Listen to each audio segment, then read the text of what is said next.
this.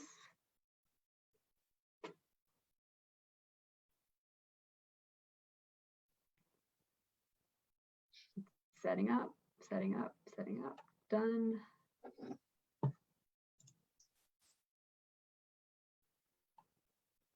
All right, you ready? I am. Here we go.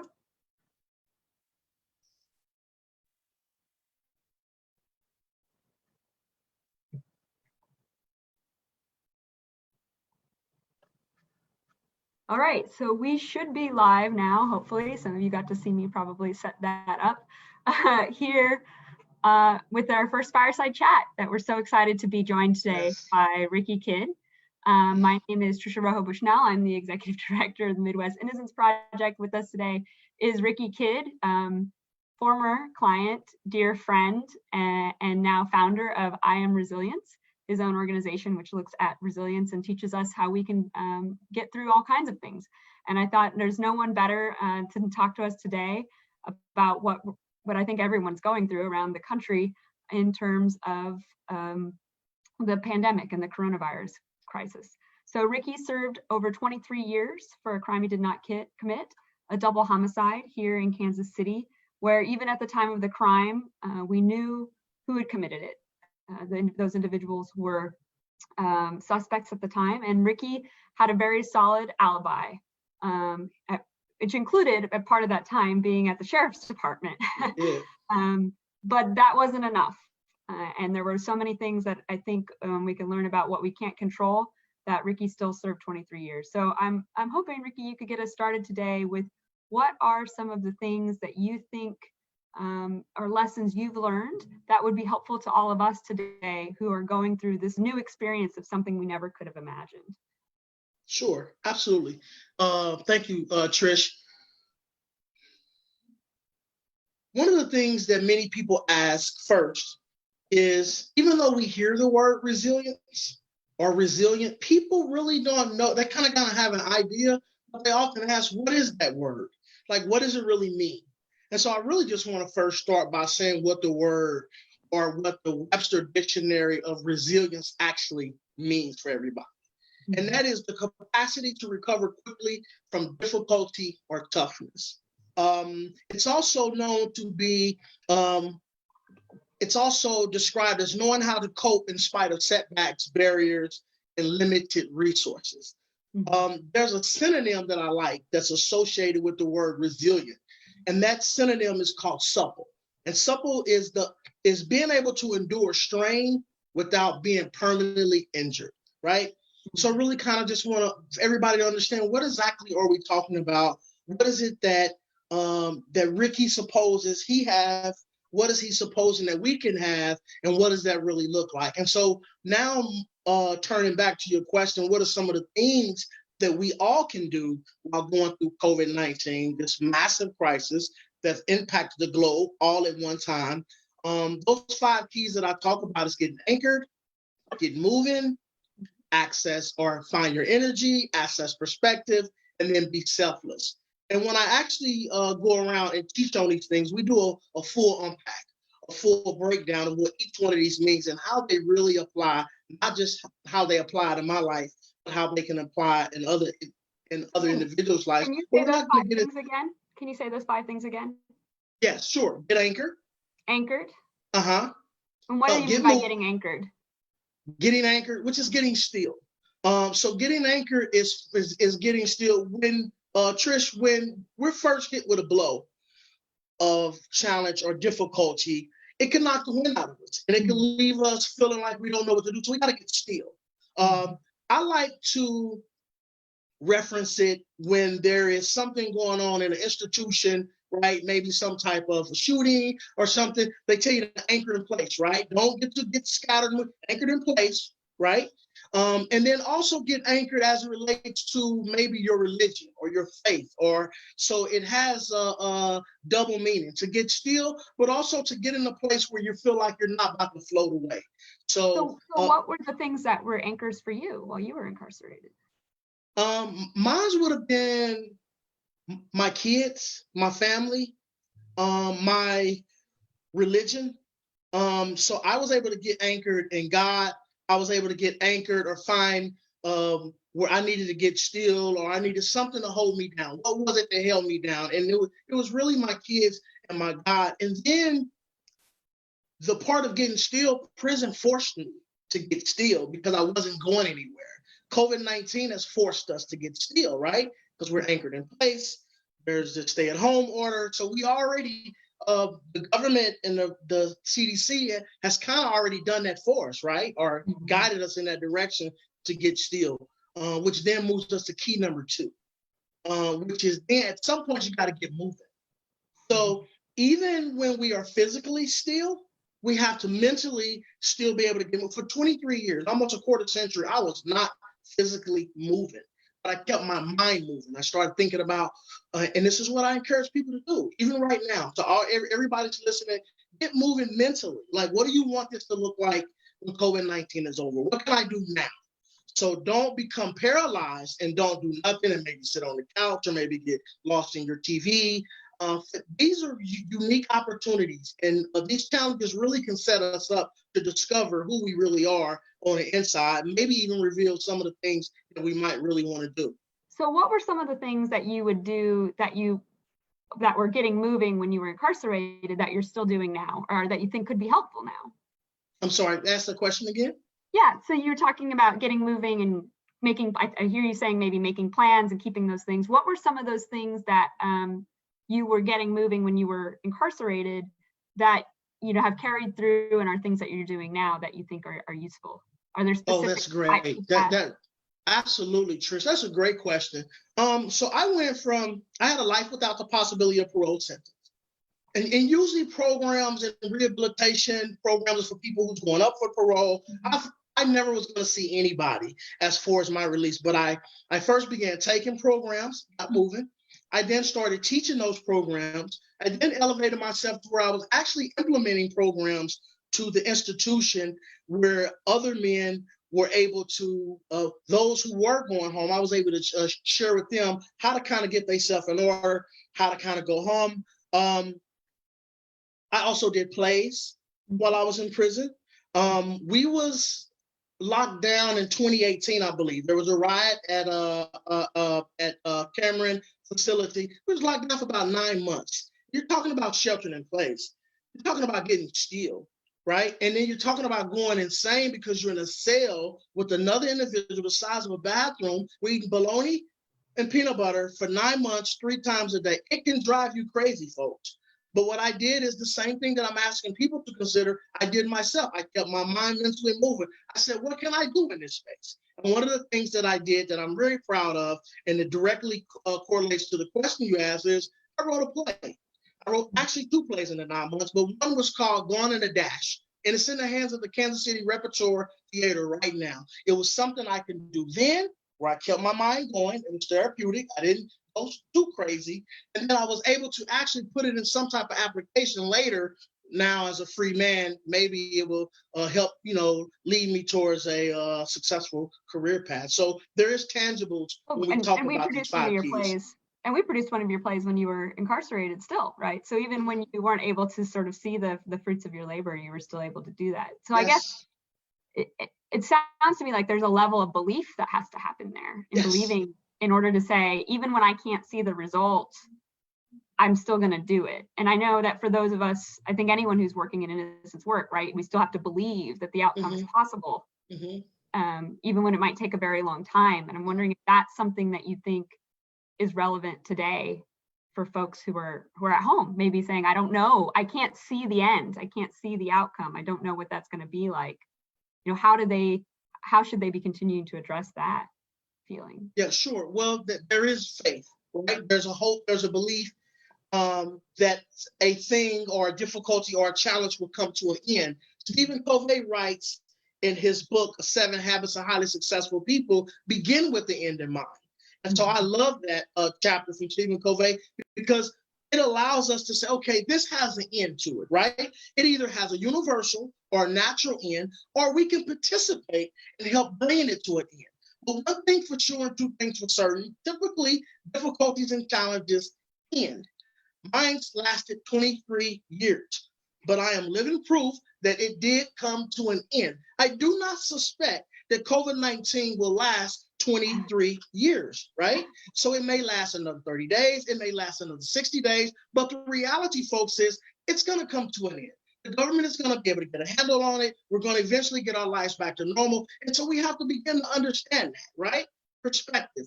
Key number 4 is access perspective. And I don't think that we can have the type of conversation that you and I are having right now if people don't access key 4, which is perspective. If I'm not really looking at it as a whole, if I'm not seeing where the end really is, or participating in how it can potentially, how I can help bring it to an end, that's not the case for us with COVID-19, but with certain challenges and difficulties, it is. Lawyers, right, working tirelessly for over 14 years to bring me home. You helped work towards that. So had we not done nothing over at MIP or as a whole team, the universe was not going to bring my difficulty to a natural end. There was no government working on the behalf of CDC, but we had to participate in that. So sometimes we get to participate in how we want it to end, or when it comes to an end, sometimes we just have to ride out the storm and wait for it to end.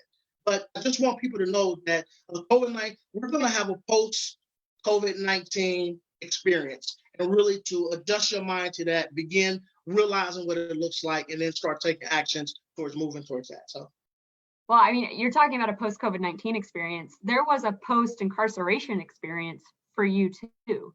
And I think I'm wondering if there was, what was it like for you to envision what that was, or have an idea of what that was? Because we are all coming up with ideas of what we think it's going to be like, right, when this ends, versus when that happened.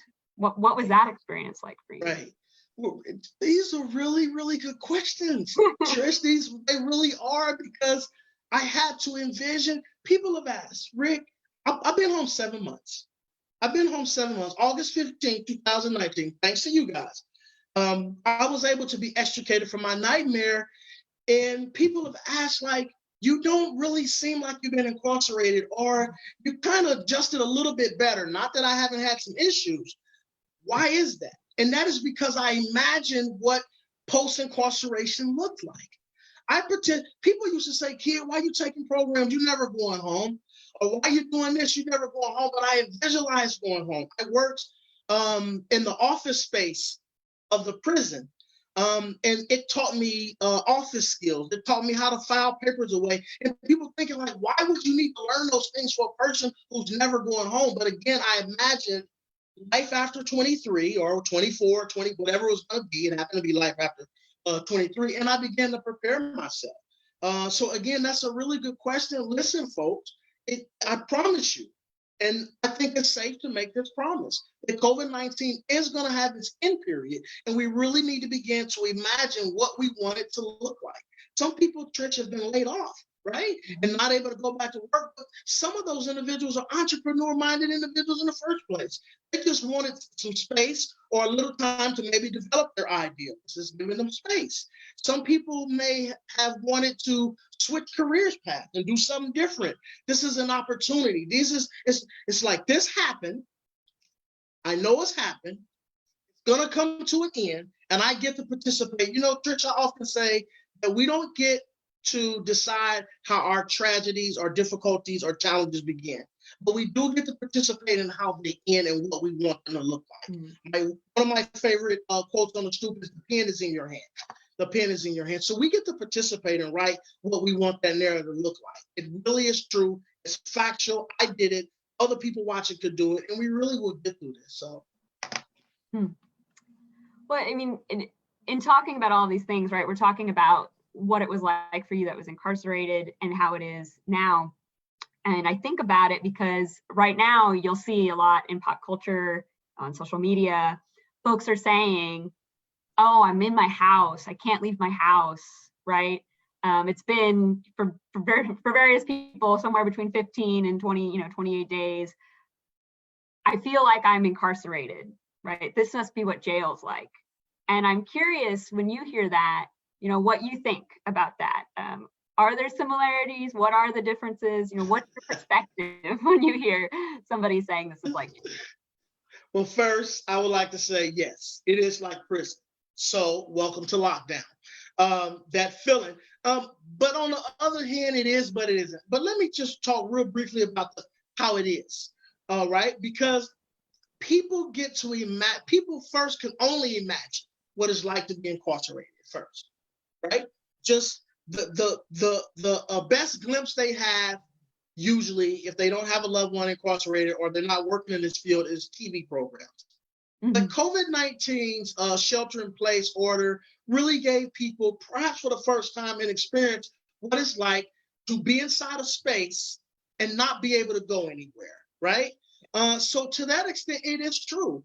And I welcome that experience because perhaps out of that, more empathy will be developed when we are talking about trying to extricate other men and women who are wrongfully convicted from prison, maybe those who suffered misguided charges and sentences, meaning was given way too much time. Maybe from this, we'll understand a little bit more that those individuals are really suffering and need to come home.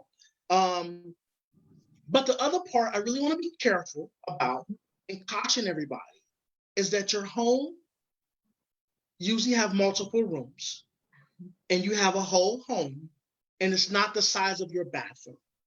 I also want to caution you that you're not locked in with somebody who you don't want to lock in unless you're in the process of a divorce or you just can't stand your kids nagging you all day. But you in prison, you're locked in a cell with another individual who may not be your friend, who may not be friendly. You're also not subject to guards and control, of being controlled. And so we shelter in place out here, but we're not under control. Nobody's telling me when to eat. You still get to eat when you want to. You get to eat what you want to.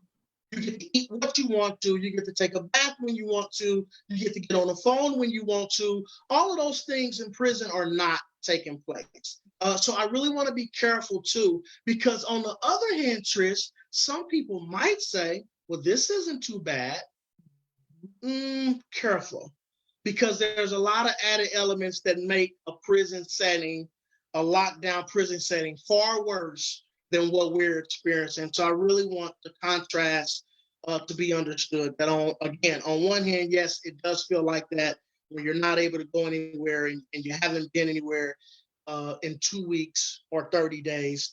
But it is something when you add all those other elements on top. And I think we're going to even talk a little bit about, before we go, just how bad it may be for those who are actually in prison. So you definitely don't want to, you're much better out here than those who are locked up right now facing COVID-19. So just careful about that. So yes, again, on one hand, you can identify, but on the other hand, it's perhaps 10, 20 times worse. So on the one hand, we can encourage, it's helpful because we see people using it as an experience that will bring them into the fold of understanding the need for criminal justice reform, right? Yes. So that's like, it's a good hook in that way. If somebody says that, we should welcome that. But on the other hand, we should be really also explaining, and this would be the nicest version of incarceration that doesn't even exist, right? That this is a level, what this is just a shift in mindset versus the experience of those that are incarcerated. Yes. And then also, can I add, Trish, much shorter? So what is this, 15, 30 days for us? If they stretch it out another 30 days, if they stretch it out another 60, that's about 90 days. Typically, nobody goes to jail. Typically, they're going for years, 2 years, 10 years, 20 years. And if we're in the field that we're in now, fighting for individuals who've been wrongfully convicted, you're talking about an average wait of 20 years, 2 decades before an individual is exonerated. Right. And I think about, like, I can pass from room to room whenever I want, right? I can eat whatever I want. And also I'm not subjected to, in order to see the other person in my house, I don't have a guard who comes in and searches me, right? Strip searches me to do all the, I mean, there's so much more than the experience of just losing the ability to travel. It's like one round. Yes. And then, Trish, the stay-at-home order is for our own good, right? In the long run, the CDC or local and government officials, when we're talking about a wrongful conviction, right? You're talking about a person who's going through that experience like this, 10 times worse, who don't even supposed to be there in the first place. So what I would say is imagine that. Take your experience right now and imagine a person who don't even supposed to be locked down, let's say. or a state that's not dealing with COVID-19, but everybody is sheltered in place anyway. What for? I don't even supposed to be here. So add that into your experience or the equation of how you think about it, how you feel about it, how you compare it to prison, particularly when we're talking about wrongfully convicted individuals. Of course, MIP's platform, as well as mine, we deal with criminal justice reform and individuals who've been wrongfully convicted. So I think that's an important footnote to make. I think that's really helpful. And I think it, this asking us to imagine is something I also want to ask you to do. We speak with our clients quite a bit right now, mainly because it's also so expensive for folks to be able to call their loved ones and access their loved ones, which is another difference, right? I can get on the phone and talk to somebody all I want. Mm-hmm. And so we're hearing about what this experience is like for them. But I wonder, now that you're out here and you're going through this experience here, looking at coronavirus, being sheltered in place, do you think about what it would be like to have that experience if you were still incarcerated? And what do you think it is like for the folks who are still incarcerated in jails and prisons around the country right now, knowing that coronavirus is a threat? So that too is a great question, right? I don't even have to think about what it's like. I know what it's like. Just 7 short months ago, I was there. And my heart cries. Imagine if I was there right now. Imagine if I was still going through an appeal process, waiting to be released, still inside the Department of Corrections, facing COVID-19. And the reason why I say that is because I don't like to bash institutions, entities, police. I typically don't do that. But I can say with great certainty that the men and women inside prison in the DOCs right now are not receiving the type of transparency and the type of tools that we have out here. I just signed an online petition the other day. They're not receiving. How is the CDC suggesting that we all wear protective masks, everybody, but prisoners are not getting a protective mask? Even when many of them are making them right now, right? So here in Missouri, for example, they're making masks and PPE and other gowns. And sanitation, yes. And hand sanitizer that they themselves aren't allowed to have, yeah. Yes. So Tricia, I've had maybe 6 or 7 calls over the course of COVID-19 from people in prison. So I don't even have to guess. I don't have to wonder. I'm getting direct contact or direct information from individuals who are not receiving. They're not receiving adequate tools. So that is daunting, especially for somebody who is about to come home, right? Somebody who's going up for parole, they're about to make parole in 4 months or next year, and you could potentially subject me to a death sentence because COVID-19 has dealt a lot of death across the country. That's how serious it is. And so it's unimaginable. It's unimaginable to be in a place locked in and not feel safe, right?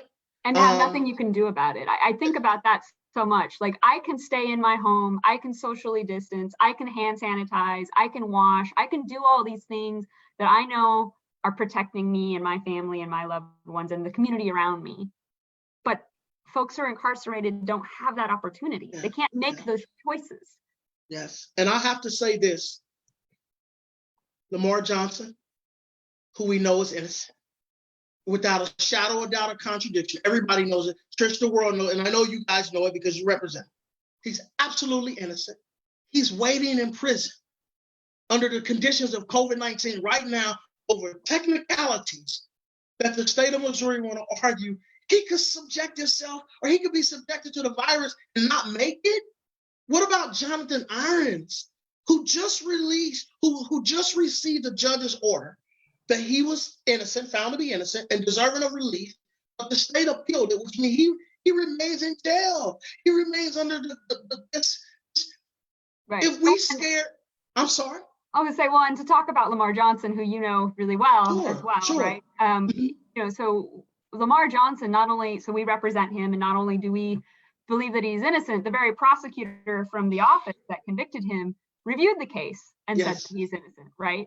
And so the Kim Gardner's Conviction Integrity Unit reviewed the case and said that he's innocent, found evidence in their files that we also didn't have access to, and filed a motion for new trial. And just so that folks who are watching who don't know what's happened since then, that she filed the motion for new trial. The Missouri Attorney General stepped in and has been opposing that. And the circuit court found they didn't believe Ms. Gardner had the authority to file such a motion. We obviously disagree. Ms. Gardner's office disagrees.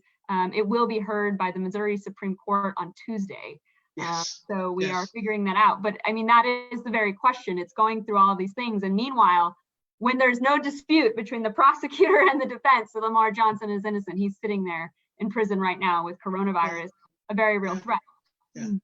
Very real. Listen, can you talk about medical care in prison and what that is like? Because I think one of the questions, I think, for folks when they're looking, or at least when we've been talking about advocacy for incarcerated people right now, and just to be clear, we have signed on and authored many letters to courts and the governors in our 5-state region, asking them to release people who, as you mentioned, have either had already have an out date within the next 6 months, are convicted of misdemeanors or technical parole violations, right? Or elderly and have other issues that would make them high risk, in order to reduce the density of people, right? Because we have to do something to reduce that. But one of the things that I think we hear from is, well, as long as the virus doesn't get in, they'll be safe, right? And also that there's doctors that can take care of them. And I'm curious what your response is when you hear that. Well, we know the DOC is alleging that there is no cases of coronavirus inside their 20 or 21 prisons. The state of Kansas has reported that there are cases, at least a dozen or more cases from staff and inmates. In fact, they had a disturbance yesterday surrounding the coronavirus. I suspect people being agitated and frustrated. But to your point, it's substandard care. And I have to be true. That's what I always say. I have to speak the truth, guys. And it is substandard care. It is substandard even care. Even under the best of times, right? Huh? Even under ideal situations. It's substandard care first. And then it's, do they even care, right? Because when you're an inmate and you're considered convicted of a crime, they don't know whether you're innocent or not. This unchecked bias goes into play. And then this selfish mindset kicks in as well. And that's not just for the DOC or their staff. That's for all of us out here, guys. And I really wanted to pan out real quick before we go in and perhaps bring this to a close, because one of the keys too that I talk about in resilience, Trish, is be selfless or live outside of yourself, which means consider others, right? There is real there's something to be said about that. And not just me saying it, but from an academic point of view, the charts suggest how that produces one's resilience, and it's therapeutic to what they're going through themselves, right? So we should be considering those who are locked up. I think this conversation ties directly in with what we're talking about today with COVID-19. We're not getting sidetracked, but people really need to consider not just right now I got to consider myself. No, we got to consider all of ourselves. We got to consider each other, because we're humans first. And so we got to really consider that. And I think that leads directly in. So we have a few questions that I want to get before we close. I know I could sit here and talk to you all day. But one of the first questions we have is, what do you do to check in on yourselves, or what tools do you use when you find you need to re-anchor? So when something is happening and you need to recenter that self, what things do you do? For me, I kill the distractions. I'll turn the TV off. I'll turn the radio off. I'll disengage from a lot of conversation. If I can do it in a house setting, I'll do that. If I need to take a walk in the park or trail walk or a run early in the morning, I'll do that. But it allows me to reset, right? One of the things that we learn in technology is anytime a computer or a device is acting up, to turn it off and start it back up again. And so I always encourage people, if we came up with that ideal as humans for the computer, then as humans, we need to apply it towards ourselves, turn off hit the reset switch and then see what type of difference if things kind of get back in gear for you. So that's what I use, and it works for me. It literally works. Awesome. Another question we have is, what advice would you give to an innocent person who is receiving potential representation for the first time? Good question. Be patient. Be patient. Be patient and understand that it is a process. It is a process that can work for you, but you really have to be patient. Who may be receiving representation for the first time, follow what your lawyer is telling you to do or what your organization is telling you to do. If we're being honest, right, I try to live in truth and transparency. There was a couple of times I was not listening to Trish. Just being real. You asked the question and it's a real answer. No, it's a very real answer. And it could cost you. There are some things that I did not listening that I believe did cost us some months, where we had to go back and backtrack, clean up a couple little things. You really have to be careful, be patient, and listen to what your counsel is telling you. Because there was a couple of times that I was hard-headed. I was so focused on, I want to get out of here. They don't understand. They can't relate. And I could have really jacked. Now, I don't know hanky-panky, but it's things that we can do even in our innocence. But I was thinking, I'm innocent. I'm telling the truth. How can I hurt myself when I'm telling the truth? You really can. There's things that you can do to hurt yourself. So again, be patient and follow the guides of your counsel. That's a whole nother, we could do a whole nother day on that, right? We can. And so the last question that I have is, from your perspective, aside from legal advocacy on someone's behalf, what can we be doing to best support innocent folks and their families in this moment? I'm a man of faith. So if you don't do nothing else, if you can't do nothing else, pray. Just send up your prayers. Second thing, from the easiest to a little bit more, is engage in conversations about let's have conversations, use your social media platforms to talk about wrongful convictions. 3 is to volunteer for organizations like Midwest Innocence Project, and really where you really participate, you get to participate. If you don't have time to volunteer, I would suggest make a donation or a contribution. Those are things that you can do that can really help wrongfully convicted individuals and their family. And they're fundamental. Those are the fundamental go-tos. 1, 2, 3, 4. When galas take place, right, which was supposed to take place this April, it was canceled. Hopefully we'll be able to get it back on the calendar, or even if it's next year. But when these projects are calling out for help, respond. Because just imagine it being you. Imagine it being your loved one and saying, you know what, something needs to be done, and I'm in a position to be able to help and offer my service. So don't be an innocent bystander. You will not sit by and watch somebody get mugged or get their purse snatched. Typically, we just don't do it. But something as serious as wrongful convictions and innocence crisis in America, I believe, humbly, and not dissing nobody, but we tend to sit back and watch as bystanders when we really have a unique opportunity to get engaged and get involved. So get engaged, get involved. Thank you, Rick. And there's some quick follow-up for that for folks who are watching and are looking for ways to help support our clients. You can email us at office@themip.org, and we can put you in touch with clients who are looking for letter writers to keep in contact with them. Not, after 20 years, it can be difficult to have folks to still talk to. And we also, if you go to our website, we have a COVID-19 resource page, which has letters that you can draft to the governor, to your various court systems and other folks in charge, asking them to release individuals who fall under those variety of categories.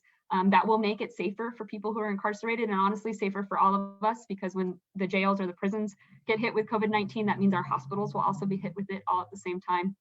And number one, biggest thing I think I could say is, it's an election year. Know your representatives, know your attorney general, know your prosecutor, know your judges. Become educated about who is on this ballot, what are the decisions that they are making, what are the things that they are doing, because they represent you and they represent justice in your jurisdiction. So you should have a voice in that. So those are the sort of big things, I think, but I think I'm speaking just from everyone, from the dearest of our hearts. Ricky, thank you so much for sharing all that you have today. Please, please, please go to Ricky's website, resiliencemode.com. We will link to I Am Resilience Facebook page and Twitter in our on our social media, and hopefully Ricky and I will be back again. So if you have future questions, yes, this was fun. This was fun, and it was important. So usually the both don't share the same space where it's either fun or important, but this was fun and important. So thank you for inviting me on, Trish. Thank you, Ricky. You have a good one. All right, you too. Take care.